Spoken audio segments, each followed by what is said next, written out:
What's going on, ladies and gentlemen? Welcome back to Auto Auction Rebuilds. We are back at Copart. We're going to do another quick walk around.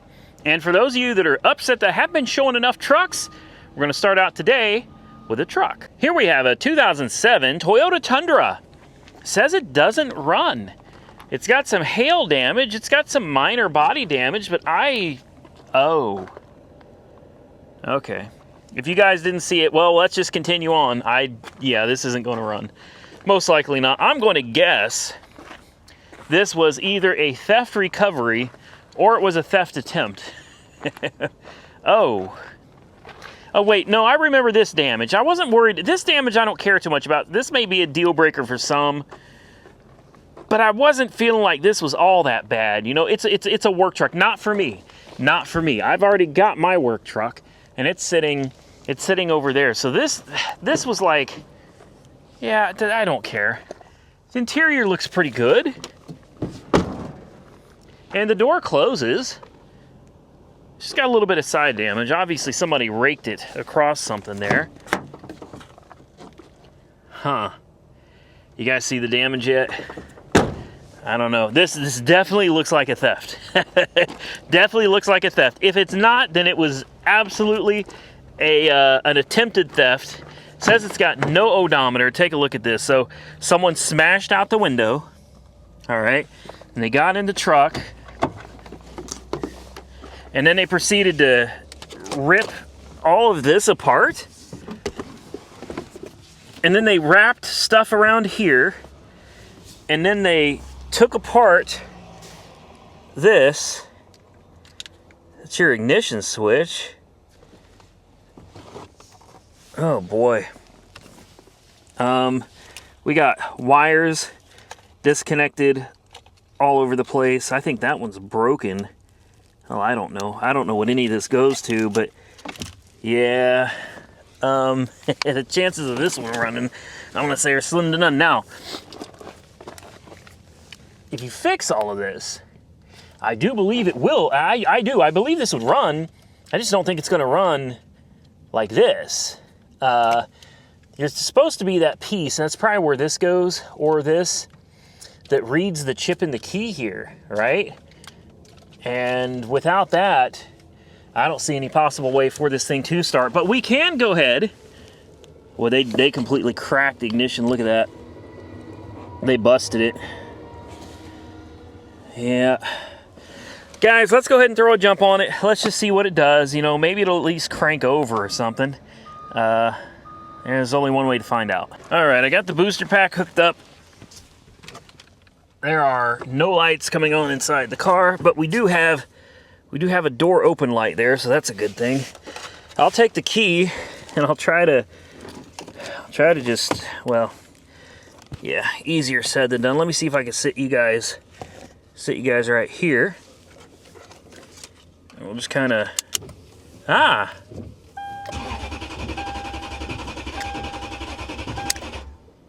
yeah, I mean, I knew it wasn't going to run, guys. But it does crank.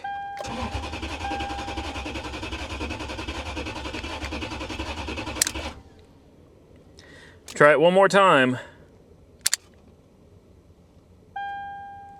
I don't think I hear the fuel pump.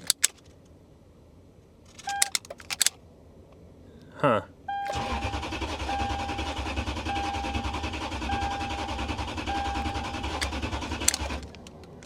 All right, well, there's that. So it says no odometer, but right there, we can see the odometer sitting at 163, 143. You can also see, thank you for your business, 11/7/21, 166 is when it was supposed to return, and it was serviced by Fowler Toyota. So it was taken care of by the Toyota dealership.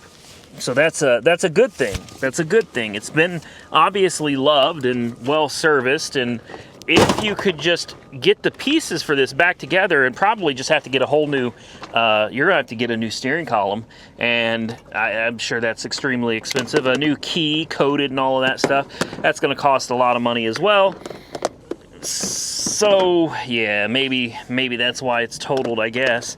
But I should have noticed this and I missed it. You got a dadgum Toyota battery right there. That should have told me something from the very start. that somebody was taking care of this, and this is a vehicle that was actually probably really loved until somebody stole it or attempted to steal it. And then you got this right here. Timing belt replacement record. Date replaced 9/19 of 14, and it was replaced at 121,688 miles. Not bad. Timing belt's got 40,000 miles on it. Not bad at all. So next, we're coming back to something we looked at before that we thought had a bad transmission. Now, obviously, most of you should know this by now, I'm not familiar with these types of cars at all. We came here and we looked at it before. It's a 2013 Volkswagen CC Sport, and it's listed as a start, not a drive. It's got 191,000 miles on it, but the body's decent. It seems like the tires are relatively decent. The interior is also decent. It's got a 2.0 liter, it's a turbo. It's also got a DSG transmission. Now, because I'm not familiar with these, I put a jump pack on it. I tried to put it in gear and it wouldn't move. It wouldn't move. And I had a few people come back and say, it's because you're doing it wrong. You're doing it wrong. Okay. Oh, it's still got power. Okay, so I listened to you. So you guys think I don't read the comments. You guys think I just put up videos and I don't pay any attention. I may not be able to respond to, 1,000 comments in a day, but I go through them. I do. And I was told that you cannot put your foot on the brake and shift into gear on a DSG. Now, I'm going to tell you right now, I did no research on this, but I just don't believe that to be true. I don't believe that to be true. That doesn't make any sense at all. But just in case you guys might be right, and I could end up with this for like $2,500. If the transmission goes into gear, I'll give it a shot. I want you to comment below right now. Do you think that I'm going to be able to shift this without putting my foot on the brake? I don't. I think it's going to be locked. It doesn't make any sense, man. Like, this has been a child safety feature since like the 80s. You got to have your foot on the brake to shift it out of park because you get kids in the car and they'll just roll that sucker into gear and take off, man. But we'll try it, okay? Here we go. Here we go. All right. She fires up. She runs. We'll go ahead and close the door. All right. We got a check engine light on. Okay, we'll close the door, and I'm going to move my feet out of the way here. Can you see? Can you see my feet are out of the way? Now, at the same time... Oh! Wait a minute. What was that? You gotta have your foot on the brake to shift it from park? Hold on, let's try that. Oh! Well, she goes right into gear now, but guess what? She still don't move. She doesn't move. She does not even try to move. Now you can try manually shifting it. It says it's in neutral. Wait, there we go. Adaptive front lighting system failure. Yeah, guys, this does no good. No. Okay, that is what I suspected, but I wanted to give those of you the benefit of the doubt, and even though it didn't work, I'm not here to make fun of you or say that you're stupid or anything like that. I'm sure that you were actually trying to help when you gave me that advice, so I want to say thank you. I appreciate that you offered me some advice. Unfortunately, the advice was incorrect. I figured it would be. I didn't see any way that an auto manufacturer would be able to produce a car in today's age when kids think they're entitled to everything, including moving the shifter, that you would just let a shifter be unlocked for you to just throw into gear at any time. You know, people still leave their kids in the car. They do. And inevitably kids are gonna roll up. My brother did. He did. He put my stepmom's stick shift truck into neutral or something, and that sucker rolled down the hill. I believe it was in neutral. He put it in neutral, rolled it down a hill, or he released the e-brake or something. But my brother Tim, he did. He sent that truck flying down the road, man. My stepmom went running after him, chasing it down. These are the reasons you got to have security systems in place so that children don't go throwing the car into gear and driving over people or driving through buildings. All right, so thank you for the idea. I came out here, I tried it out. It didn't work. Now we can move on to something else. Last one on my list, guys, a 2004 Dodge Ram 1500.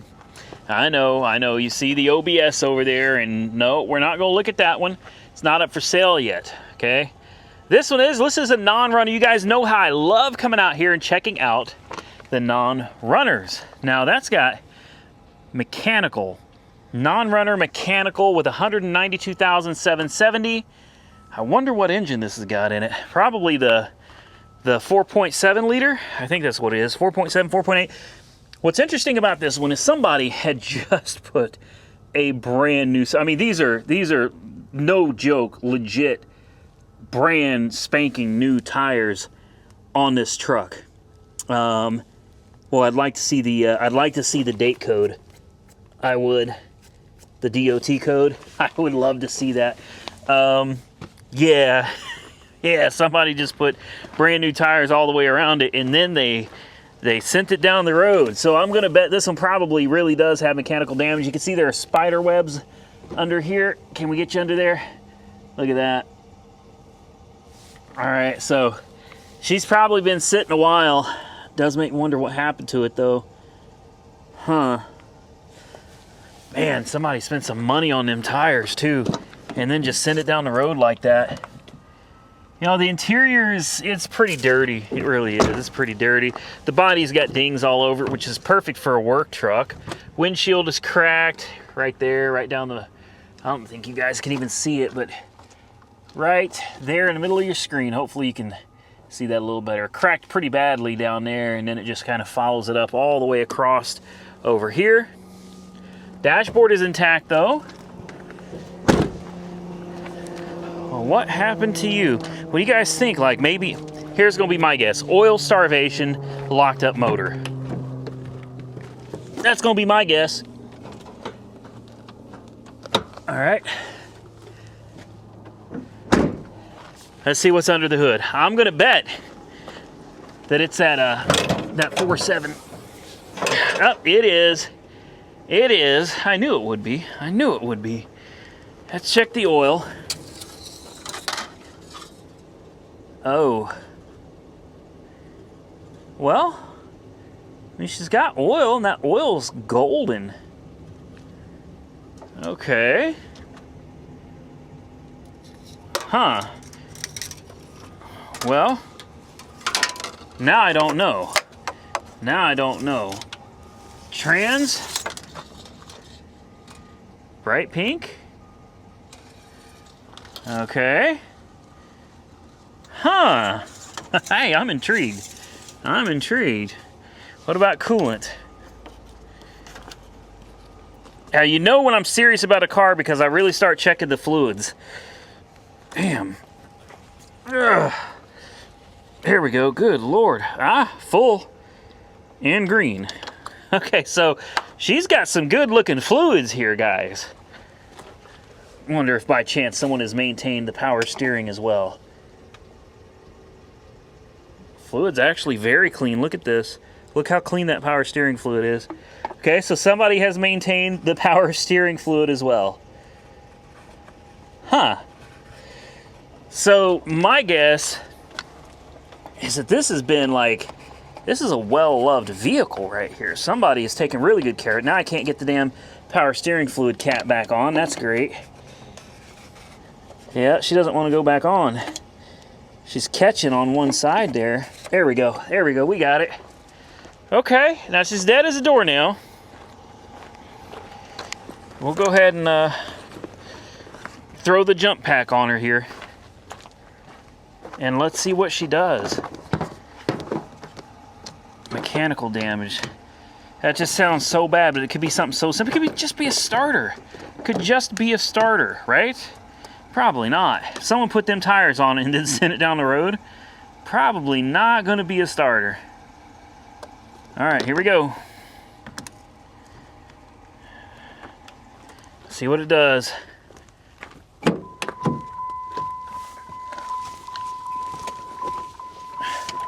You ready? Oh. Ooh. Ooh. Yeah. I hate that I'm right. I really do. I really hate that I was right about this one. This one looks like somebody really, really loved it and tried to take pretty good care of it.